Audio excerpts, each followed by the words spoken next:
Hello everyone, welcome to our Advanced Engineering Sector Supply Chain webinar on how to do business with TSP Engineering. My name is Eva Chua, Supply Chain Development Manager for Cumbria Business Growth Hub.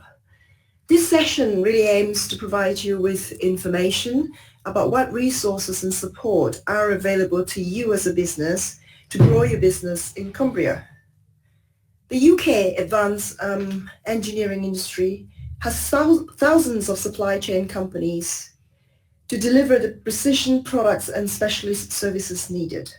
We also have a thriving manufacturing industry with investment in automation and technological advances, potentially adding to just under £3 billion to the national economy each year. Cumbria alone has a wealth of advanced engineering skills delivering to the nuclear and construction sectors. So whether you are working in the public or private sector, or even both, there are ample opportunities within the supply chain to grab a share for your business. But before you can do that, you need to make sure that your business is fit to bid and work in this sector. To help you overcome some of the challenges, Cumbria Business Growth Hub, our one-stop shop for business support, is here to help you understand what procurers in larger organizations expect from you, and more importantly, how to meet those requirements. Essentially, what we're doing through the Growth Hub is to help businesses do more business with other businesses. When you approach us for advice, we draw on a range of support available from ourselves and from others to offer you a personalized package, therefore maximizing the benefits to you. For businesses that are eligible, we can offer a range of free support from reviews and diagnostic of your business, which is essentially a health check of your business. We can offer you one-to-one professional business advice from our team of professional business advisors. The topics we cover can range from anything from marketing, social media, through to health and safety and financial planning. We also run a series of workshops, many of which are free to attend, and those workshops will cover everything from bid writing, document control, risk and resilience workshops, through to sales and marketing, and even through to getting the right accreditation. Of course, accreditation is very important in businesses these days. We currently have a subsidy scheme that is available to help you towards the cost of gaining those accreditations. We also work with external partners in the county and outside the county to support you areas where we need additional support. For instance, we work with Nuclear MRC on the Fit for Nuclear program. We work with the Construction Industry Trading Board for businesses that work in the construction sector, Cumbria Manufacturing Services for businesses that work in the manufacturing sector. So we can also signpost you to other support available. And one of the big things we recognize with businesses is networking. Businesses say to me that, it is important to network to build your profile. So again, at the chamber here, we offer networking sessions through our supply chain club. We offer supply chain events to help you meet other businesses in the county, offer your services and generate new leads. So again, Cumbria Business Growth Hub is a one-stop shop for you. Get in touch with us, and we will see what we can do to help you. So here's a list of things that I just went through that you can access through the Growth Hub. And again, for contact information, this will come up again later on. My colleague, Leslie Robinson, will be able to support you as a point of contact for any free support. Don't worry if you haven't got this. I'll put this up again later on. So there will be a Q&A session towards the end of this webinar. The Q&A session, at any point you can submit your question, and we will pick this up towards the end, and you will be able to address your questions. Today, I'm really delighted to be joined by TSP Engineering, John Coughlan, CEO of TSP Engineering, and Martin Burrell, Supply Chain Manager for TSP Engineering. They will give you an overview of the company, who are their supply chain, and how to become an approved supplier. So it's over to you both. Okay, I mean, TSP Engineering is a heavy engineering business supplying products to Swiss watch tolerances. And that's why we need the support within the supply chain of partners who can do a variety of work to precision tolerances. It's extremely important. We've got quite a lot of different projects that are ongoing and working in quite challenging environments, from defense, nuclear, civil, and industrial sectors. Some of the products we're working on are ESS, for example, which is based in Sweden. It's one of the most prestigious scientific projects which is ongoing at the moment, and we have some engagement there. We also have engagement with defense projects and with Sellafield on a variety of cleanup projects that they and their partners are working on. We also are working on advanced nuclear modular reactors at the moment in terms of taking the concept through to design for manufacturing, and we're hoping to be moving into prototype production of those units in the next 12 months. So quite a lot of things to help us with and support us with, and we are looking for partners, and I mean partners, people who will work alongside us, work with us in the supply chain to deliver precision products to our customers within budget and on time, of course, which is extremely important. I'll let Martin give you some more information. There's a couple of slides more, John. I think that's the services that we have on site, which some of which John has alluded to: engineering and design, high integrity manufacturing, project management, which links into my team on the supply chain, refurbishment, which is another area that we service for the refurbishment of continuous casting equipment across the country, and we also have E&I, design and manufacturing. Again, just a quick overview there of the engineering services that we have on the site and can cover for client: engineering services, project management, installation and commissioning, plant relocation, mechanical, electrical and pipework engineering, design, right through from initial concept to detailed design for client.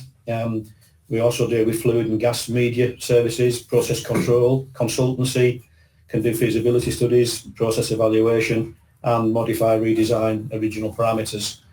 Within the workshop, very large workshop, I think it's 19,200 square meters, 5 bay.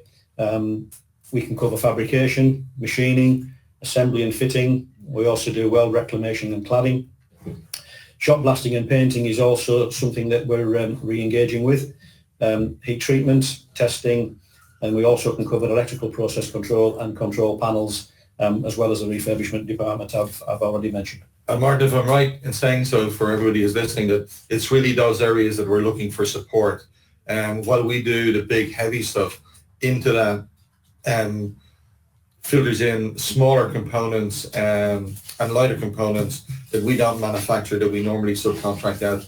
And also in terms of support services, we do look for installation support, plant relocation support from time to time. Do you want to cover that, John? Yeah. It's a statement there from Martin George, Head of Supply Chain Quality for Sellafield. A comment really referencing the fact that we've demonstrated the highest level of commitment by any supplier as part of the certification process. He's very impressed with the level of commitment and enthusiasm from the TSP Engineering Management, shop floor workers. Well done to all. But that's only delivered on the basis that our supply chain work to the same standards and same condition, under the same conditions that we supply out into our end customers. And one of the reasons that we work with the Supply Chain Club in the Chamber is that they have the capability to support and strengthen our supply chain partners when support is required or assistance is required to help the supply chain get up to the level or reach the levels of quality standards that are required and safety standards are required. They're there to help and offer support and training, I think, which Eva already spoke about earlier on. Okay. Do you want to cover that one, John? Right. There's a number of awards there. We won't dwell upon too long, but we're committed to training, developing our staff. 2016, you can see there, we won the UK Manufacturing Champions Award. A number of other awards there. 2017 again, Rossborough Award for Health and Safety, a real focus on health and safety on site. 2018, more awards. 2019, my colleague Mr. Coughlan sat next to me here, Best Business Person of the Year. We've got the Rossborough Gold Award for Health and Safety, finalist in the Manufacturer MX Awards. So we are looking to set a standard. We're trying to lead going forward. One of the interesting things in awards only just helps our customers understand the quality of people and the quality of the supply chain that we work with to deliver products. But it's interesting to note that in the manufacturing top 100 in 2019, 4% of the manufacturing talent in this country came from TSP Engineering. We had 4 named out of the 100 people that were named across the whole of the UK as being in the top 100 manufacturing personnel. And I think I don't think there was any other company. There was one other company that I know that had 2 people. So that's the kind of supply chain that we're looking to support us with, people who can stand out from their peers across the country. Okay. Our vision is to be the strategic procurement experts who deliver best-in-class total cost reduction solutions whilst providing outstanding customer service and process efficiency. That's really what we try to do in the supply chain department on a day-to-day basis. And what we're looking for there is the scope within your organisations, hopefully, that can help us get there, deliver new scope to our current supply chain, and help us develop better performance going forward to in effect give a better performance to our client. The services we require tends to be, this is very generic, scaffolding, we outsource NDT, MPI, shrink fitting, machined items. That can be anything from small, medium and large, small being very precision, the size of your finger possibly, and large could be 3 meters by 11 meters. It just really depends on what the project scope is we're dealing with at that particular moment in time. Fabricating items, again, we do have our own workshops, but on occasion we do, capacity wise or particularly complex items, etc., that we don't have the ability to do. We'll be looking for support there. And then other items, surface coating, nickel plating, galvanizing, etc. Basically, we have a good supply chain. We have a lot of ability within that supply chain, but it is by no means saturated. So there's always the possibility that you may be sat on something that we could find useful at some point in time. The materials that we buy in, again, this is very, very generic. We will buy in an awful lot of plate, be it stainless steel, various grades, carbon steel, aluminium on occasion. We're starting to work more with aluminium. We'll buy in tube, bar, fasteners, bearings, shims, oils and greases, specialist paint, lots of ad hoc materials of all types as dictated on client drawing. We'll also buy in lifting equipment and load cells and many, many, many other items that you may be sat with the ability to do if we know what you're capable of and we have the need for one of our particular client projects, then we'd need to be in touch. And as we develop the manufacture of the AMRs, the advanced modular nuclear reactors, we will be looking for more specialist materials and specialist services, which we will be rolling out in the future over the next 12 to 18 months, so that people have a picture of what it is we're going to need support on for the AMRs. Just to move on now to what the process would be, our commitment first. We are committed to developing strong, reliable supply chains, including proven SMEs and Cumbrian suppliers. Where possible, we will select vendors for each client project as laid out and in line with the requirements of the particular project, and will then give Cumbrian suppliers the status of preferred suppliers. It's far easier using people local to Cumbria. We understand each other, you're local, we can meet far easier. and it's always preferable if we have a supplier in Cumbria and a supplier down in Oxford, for example. We would deal with the Cumbrian people. But we do need all our suppliers to be meeting the exacting standards of ISO 9001, 19443 where possible, and other standards, which we're willing to help and work with our supply chain to get into that level. But also the chamber has a mechanism where they can give you support to help you get to those levels. But they are important that we meet the standards that our customers require. We've also made commitments to certain clients, wherever possible, to procure 35% of the contract value of any project from Cumbrian businesses and SMEs. So bear that in mind. We do have a need to use more Cumbrian businesses. The process, sorry, what's happened there? Yeah, that's the process. Don't know what happened there either. What tends to happen is that we will have a need for something on a project with a very defined process. We get given projects with hundreds of drawings on occasions. We will disseminate all of the detail on those drawings. It will be sifted through by lead engineers, project engineers, and eventually will find its way through to the procurement side of the supply chain. And we will then look to come out with that as a form of an inquiry to you. Pretty much the setting up the vendor is exactly the same.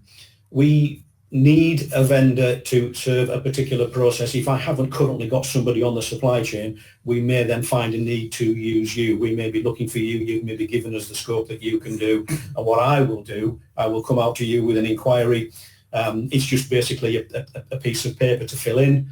It will ask for all sorts of details. It will ask for whether you've got ISO 9001, and if so, would you please supply me the certificate? We'll do the same for ISO 14001 and 45001 or 18001 on the health and safety side.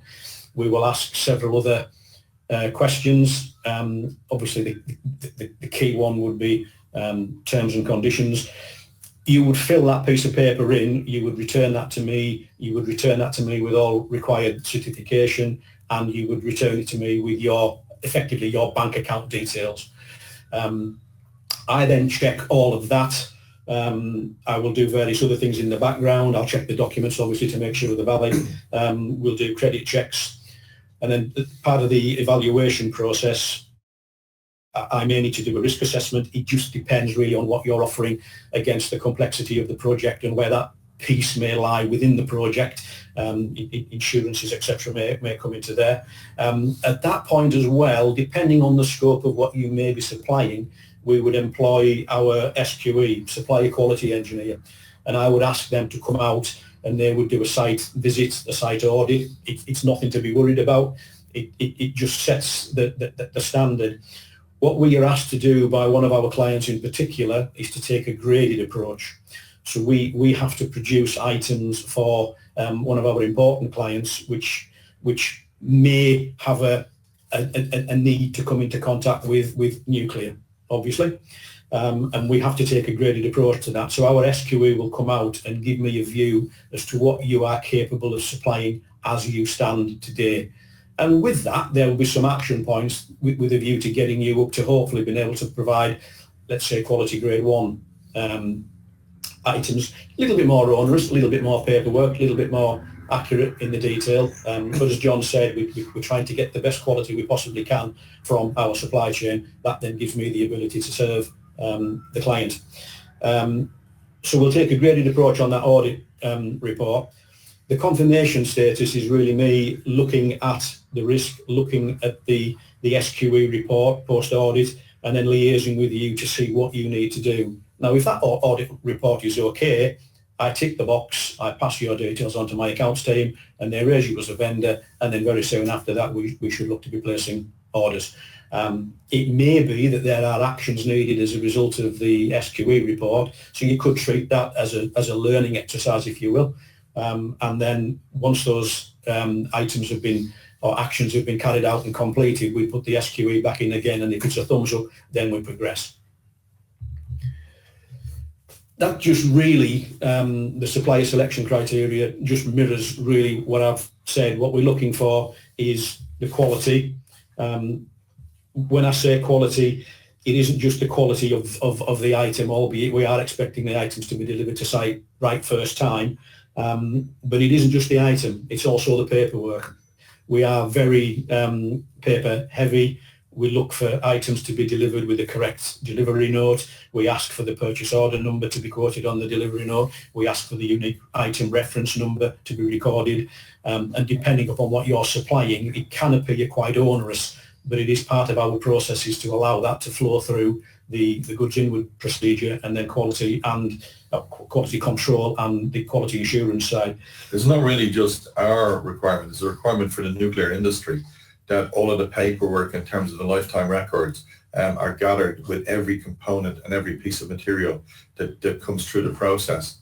So it's something that we're not imposing upon the supply chain ourselves, but it's a requirement right through the supply chain for defence and nuclear products. Yeah, that's a fair comment. I mean, to lead on from what John's just said there, the reason we need to do that is for a lot of the items that we produce for a client, we are expected to give them what's called a lifetime quality record. And some of these pieces of paper will find their way into that lifetime quality record. So if it isn't correct when it comes into me, it does not pass go. It will not leave the stores. It cannot leave the stores until that paperwork is correct. So albeit some people may tell you that the paperwork's unnecessary, it has to be there to allow us full traceability to the item for nuclear safety purposes. But as Eva said earlier on, working with the Chamber, who work very closely with the Nuclear Advanced Manufacturing Centre on Fit for Nuclear, they will help you go through the process and the learning process of becoming fit for nuclear and becoming competent and capable of producing products for the nuclear sector. Moving on to the second box there, it mentions reliability. I mean, that's fairly evident what that means. Really what that means to me is on time, in full delivery. That's one of the metrics that we do focus on very heavily. But it also relies upon you communicating. So we're looking for good communication. I've also mentioned about inclusive paperwork. So what we want is a supplier that can deliver it into me right first time, all the paperwork's right first time. You understand what we need. It comes in. It doesn't cause me any downtime whatsoever within the store's goods inward environment, and the item processes straight through onto the job. Communication there. Again, we're looking for people to be responsive, helpful, accurate with the information, timely, coming back with quotes, etc. Another one that we're quite keen on, especially when we're busy, will be things like, some people call them open order reports. I call them simply an order tracker. So if you have a dozen orders from me, we just want a weekly update as to where you are with them, just to verify that everything's going to be delivered on time and in full, and we know immediately that anything is beginning to slip, then we can work with you to try and help that situation. Capability, again, we're looking for people to be competent, so they are going to do what we need it to be done right first time. I've mentioned the graded approach already. I did mention about the ISO 9001, which is 2015 now. But we at TSP Engineering have just recently, this last year, gained a new standard, which is ISO 19443, which is effectively the 9001, but with extra bells and whistles, if you will, for nuclear safety within the supply chain. So things that we would be helping with, particularly new suppliers, but we're also, just so you don't feel too out of it, we're doing that with the current supply chain. As we want to restart the next project that we get with one of our key clients, we will be doing things like toolbox talks with all of the key suppliers for that job. We will have a supply chain map to serve that project. Anybody serving that project must be on the supply chain map, and we will be rolling out things that will lead to or help with the understanding of 19443. A couple of things I can think of that have been focused on an awful lot will be anachronisms like ITNS, importance to nuclear safety. That's key. So you need to understand what you're making and how that relates to important to nuclear safety. And then the other one is CFSI, which is counterfeit, fraudulent and suspect items, where we will be checking items coming in to make sure that they are what they say they are, and we ask you, the supply chain or the new supply chain, to be telling us of anything that you find that you doubt and challenge and is incorrect. That needs to be fed to us so we can feed that to one of our clients in particular at Sellafield, and likewise they will share information with us, and that just helps strengthen that importance to nuclear safety tagline. Financial stability, obviously I will do checks just to make sure people are credit worthy. I have a number of ways of doing that. And really we're looking for people that are easy to work with, and as John's already mentioned, can form a relationship locally, we can work with, we can help you, and hopefully you can help us. On the large projects, what we tend to do is if what you're supplying is fairly simple and there isn't any need to bring you in to discuss, then we wouldn't need to do that if it's common off the shelf items that you're supplying in. If they were very high risk key, possibly grade 1 or 2 items, or very expensive or long lead, what we would do is, as part of the project process, we would drag you in, bring you in, we'd have what's called a pre-contract review and sit around with the entire team, both engineers, project managers, supply chain and quality, welding engineers as well if necessary, and we would discuss with you what you've been asked to do and ensure that you fully understand what you're doing. You can ask any questions, we'll help. We can even put people with you to help develop your processes if needed. Moving on to supply performance, I've already mentioned that a little bit. It's KPIs, I think everybody knows them as. It's if approved, critical and key step for our business is the measurement and programmed improvement process for supplier performance. We measure performance by measuring monthly delivery on time and in full. We also measure the number of defect notes that are raised on a monthly basis. I'll then add a bit of complexity to that by, if you're supplying one item and one fails, that's 100% defect incidence. But if you're supplying 100 items and one fails, that's 1%. We look at defect incidence as well. We also look for some suppliers, if you're supplying more into the refurbishment side, that would go into bin stock. We'd look at things like stock levels and order cycles. You may be able to help us hold lower stock and maybe even do consignment stock for us. So again, that's an opportunity that we would be very happy to look at. We would also, this relates back to the communication of, look for you to be fully aware of and keep us in touch with things like lead time variability. So we'd like to know in advance if the lead time's varying, not at the point that we've raised an order, assuming your lead time is, for example, 4 weeks. That can cause problems, and we've learned from issues with that in the past. So the ultimate customer service is determined by the interaction of all these factors which affect the process of our business in order to help us meet customer project requirements, milestones, and the delivery of products to our customers in line with their requirements. So as a final slide really there, we seek to build constructive, long-term, mutually beneficial relationships with all our suppliers, as well as continuously improving our supply base. We request that the exacting standards we hold are maintained by our suppliers, thereby ensuring we can maintain high standards of quality and compliance for our clients at every stage of the process.